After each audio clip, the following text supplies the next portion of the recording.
പഠിച്ചോനായി പോകന, ദിഫായ് ചെയ്യങ്ങനെ പഠിച്ചോനായി പോവുക, മടവൂർ ഓരങ്ങനെ പഠിച്ചോനായി പോകുക. അടുത്ത മടവൂർ ഓർക്ക് ഉപ്പയുണ്ട്, ഉമ്മയുണ്ട്,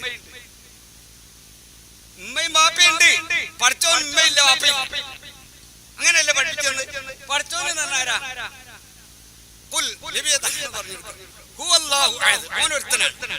ഒരുത്തൻ തന്നെ അവനുള്ളൂ, രണ്ടാമത്തെ ആളില്ല കേട്ടോ. എങ്ങനത്തെ ഈ പഠിച്ചോനെ നിങ്ങൾക്ക് മനസ്സിലാക്കണം. അല്ലാഹു സമദാണ്.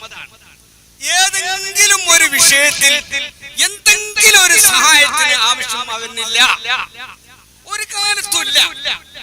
അതാണ് പഠിച്ചോൻ. പഠിച്ചോന്റെ കഴിവില്ലാണ്ട് എന്തെങ്കിലും ഇവിടുത്തെ കുത്തുബിലാലെന്ന് എഴുതിയിട്ടുണ്ടോ? എങ്ങനെ കുത്തുബിലാലും അല്ലാഹു സമദാണ്. അവൻ സമദാണ്, നിരാശയനാണ്. ഏതെങ്കിലും ഒരു വിഷയത്തിൽ എന്തെങ്കിലും ഒരു കാര്യത്തിൽ ഒരു നൊടിയുടെ ആവശ്യം